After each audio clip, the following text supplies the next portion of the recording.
السلام عليكم ورحمة الله وبركاته. ازيكم يا حبايبي؟ عاملين ايه؟ يا رب تكونوا بخير وفي احسن صحة واحسن حال، اللهم امين. تعالوا يلا النهاردة هقولكوا على سر التتبيلة وسر اللون بتاعنا اللي انتوا شايفينه الخطير ده للكباب المشوي على الفحم. على فكرة فيها اسرار بسيطة لكن مهمة جدا جدا عشان يطلع معاكي باللون اللي انت شايفاه ده، وبرضك بالطعم كان ملوش حل، وكان فيه نسبة طراوة مش معقولة، جوسي كده مش ناشف، وطبعا ده يدل على نجاحه. اول حاجة زي ما احنا متعودين نبدأ الفيديو بتاعنا بالصلاة على الحبيب، اللهم صلي وسلم وزد وبارك على نبينا محمد. وبص كمان احنا مش هنعمل كباب مشوي بس، احنا هنعمل كمان سلطة مشوية وهنعمل طحينة، وهنعمل سلطة خضراء. يعني مش هنسيب حاجة، هنحبك الأكل زي ما الكتاب بيقول على رأي المثل.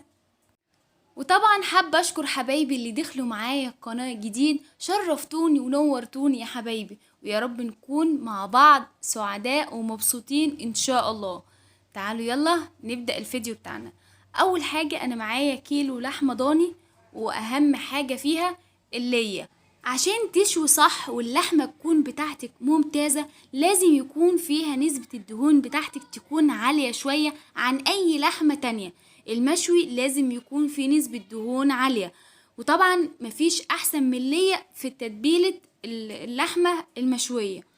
فده اول سر معانا ان يكون في نسبة دهون عالية. وبعد كده معانا قرن فلفل وقرن شطة حراق، ويستحب لو انتي مش عايزاه اشتليه. ومعايا بردك 4 فصوص توم، ومعايا بصلاية كبيرة وطماطماية كبيرة، مش اكتر ولا اقل. صدقيني كل ما تقللي اي حاجة بتحطيها على المشوي كل ما كان اللحم بتاعه والطعم بتاعه احلى واحلى، مش بالكتر الحاجة اللي احنا بنحطها على المشوي. وبعد كده انا فرمتها وما بفرمهاش ناعمة قوي، هو وش واحد بس. وهنتبلها بايه؟ بمعلقة فلفل اسمر بس يكون مشكل. يعني ايه؟ يعني عليه حبهان، عليه ورق لورا، عليه جوز الطيب، عليه قرنفل، عليه كل حاجة كبابة صيني. وهنحط بردك ملح. بس النصيحة التانية والسر بردك ان الكباب يطلع معاكي معسل، ما تكتريش الملح للكباب عشان يطلع معاكي مسكر كده. يبقى دي تاني سر معانا، ما تكتريش الملح للكباب، ده نصيحة عشان ما تشربيش مية كتير، وفي نفس الوقت عشان يبقى مسكر كده. والتتبيلة ديت هنحطها في التلاجة لتاني يوم. يعني انا عملتها العصر عشان هشوي تاني يوم العصر، يبقى قعد كده حوالي 24 ساعة في التلاجة. وده برضك من عوامل نجاح الكباب بتاعك، ان تقعد في التلاجة فترة طويلة على قد ما تقدري عشان يتطعم معاكي، وبرضك التتبيلة تاخد وتدي مع بعضها كده. ده عوامل من عوامل نجاحها. وكده كده جينا تاني يوم، ودلوقتي انا قبل مشوي حبيت اجهز الطحينة بتاعتي عشان يدوبك نشوي ناكل على طول وهو ساخن كده. معايا هنا معلقتين طحينة، معايا نص معلقة بهارات مشكلة، ومعايا نص معلقة كمون على كزبرة ناشفة، وربع معلقة ملح، ومعايا فصين توم بشرتهم اول حاجة حطيتها، وهنا معلقتين مية سخنة، وهبدأ اقلب. طبعا هتلاقي القوام بتاعك لسه تقيل، هتحطي برضك مية تاني. وهنحتاج برضك يا حبايبي حوالي معلقة كبيرة خل، وهنحتاج نص ليمونة برضك. اول حاجة هنزل بالخل وهقلب برضك تقلبتين كده. واخر حاجة خالص هحط الليمون بتاعي عشان يفتح الطحينة معاكي كده ويديلها طعم جميل برضك. اول ما بتحطي الليمون سبحان الله الطحينة بتاعتك بتبيض وتتقل تاني. وكده يبقى الطحينة بتاعتنا جاهزة للأكل. وطبعا أنا حطيت ربع شطة ناشفة، وده اختياري، بس بصراحة بتديلها طعم حلو. وكده يبقى جهزنا الطحينة بتاعتنا ويدوبك جاهزة على الأكل. هتحطيها في التلاجة لحد ما نشوي الكباب. ومعايا برضك أهم حاجة هنا، عندي بقدونس لازم اغسله واسيبه كده ينشف عشان نحطه تحت الكباب.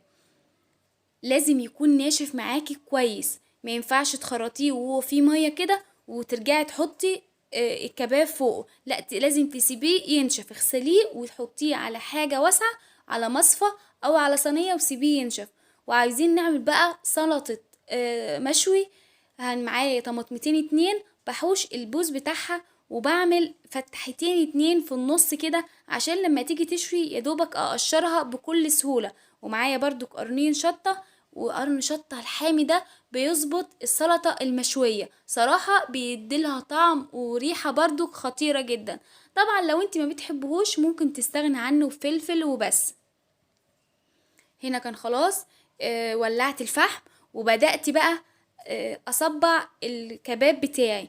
عايزة تصبعيه على السيوخ، عندك سيوخ ماشي صبعي على السيخ. هتعملي على الشبكة زي ما انا عملت.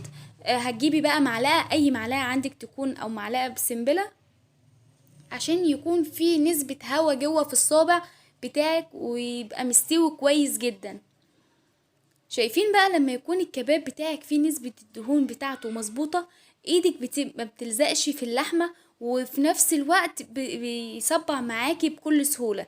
هقولك نصيحة، لو انتي ما عندكيش اللحمة بتاعتك فيها نسبة دهون عالية وعايزة تعملي كباب على الفحم، او تعملي لحمة على الفحم، فرمتي كفتة مثلا وعايزة تعمليها على الفحم، طبعا ما ينفعش تعمليها من غير نسبة الدهون. طب ما عنديش اعمل ايه؟ هتشيط منك ومش هتبقى حلوة. هتحطي حوالي ربع كوباية زيت. ربع كوباية الزيت دي بتلمع معاكي الكفتة بتاعتك وبتخليها تتقلي وما تشطش وبتفتح معاكي كده.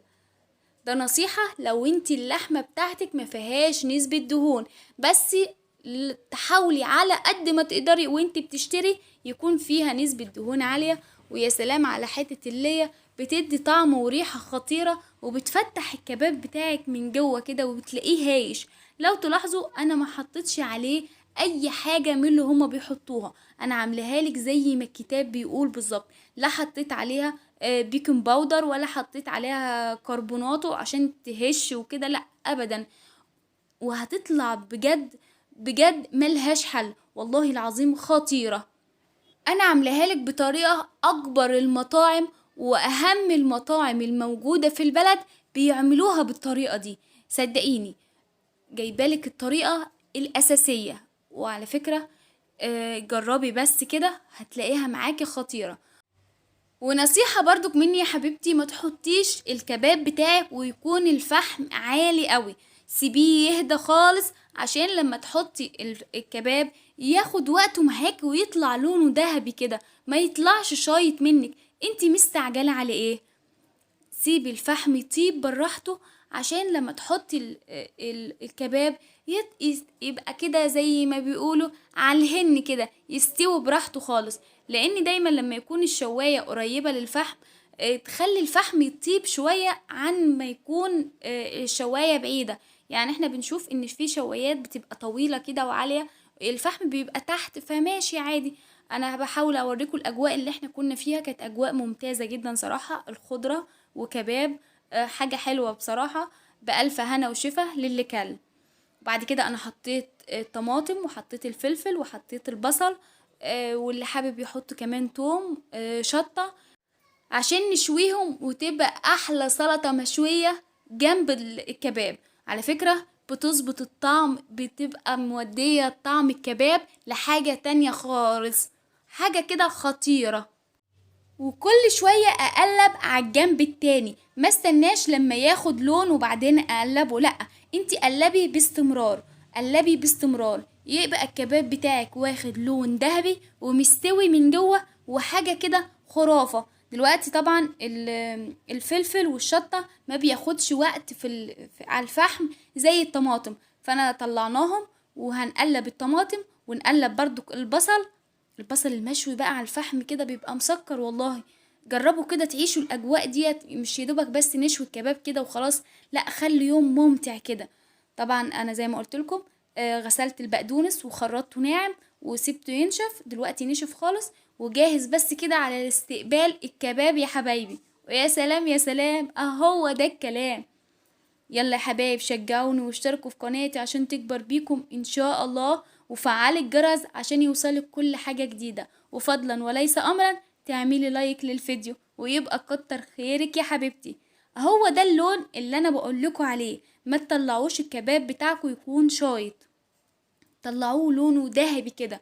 طبعا نسبة الدهون بتاعته لما تكون عالية هي اللي بتقليه وبتخليه اللون ده.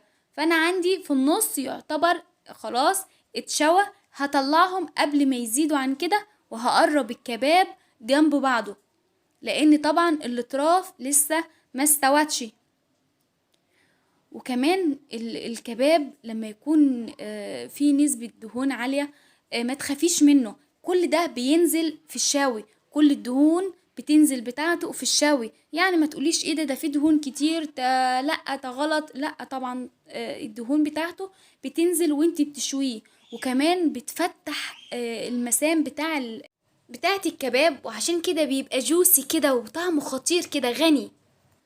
وكده طلعنا الطماطم بتاعتنا، وزي ما قلت لكم بحوش بس الحته اللي قدام كده. وبعد كده عشان تتقشر معايا بكل سهوله زي ما انتوا شايفين كده.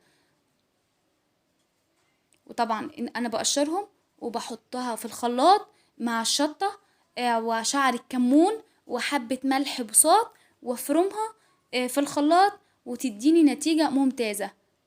ودي سلطة المشوية جنب الكباب. وكده زي ما قلت لكم انا طلعت الجزء اللي في النص، وده كان الجزء اللي في الطرف حطيته ياخد لون. شايفين طالع عامل ازاي؟ شايفين نسبة الدهون اصلا اللي نزلت مننا على الورقة اللي انا حطاها؟ يعني الدهون بتنزل، ما تخافيش، بس يكون ادتني النتيجة اللي انا عايزاها. قلت الكباب بطريقة حلوة جدا على الفحم، ما خلتهوش ينشف معايا. شايفين اصلا الطراوة اللي في قلب الصابع عامل ازاي؟ تحس ان هو طري وغني كده، مش ناشف. طبعا احنا بنقطع بناكل على طول، هي ما بتروحش في الحلة، يعني عيب هتنزل في الحلة تاني ما يصحش. شايفين اللون عامل ازاي؟ طبعا انا مش قادرة امسكها من كتر ما هي سخنة جدا. يلا نروح بقى البيت. كده انا فرمت السلطة المشوية زي ما قلت لكم، بحط عليها مش اكتر من كمون وملح، ويدوبك بس حبة زيت زيتون على الوش. احلى سلطة مشوية تاكليها جنب الكباب. وممكن تسيبي الكباب كمان وتقعدي تاكليها تغمسيها كده من كتر ما هي طعمه حلوة. وايه رأيكم بقى في الاكلة دي؟ ايه رأيكم في الكباب بتاعنا؟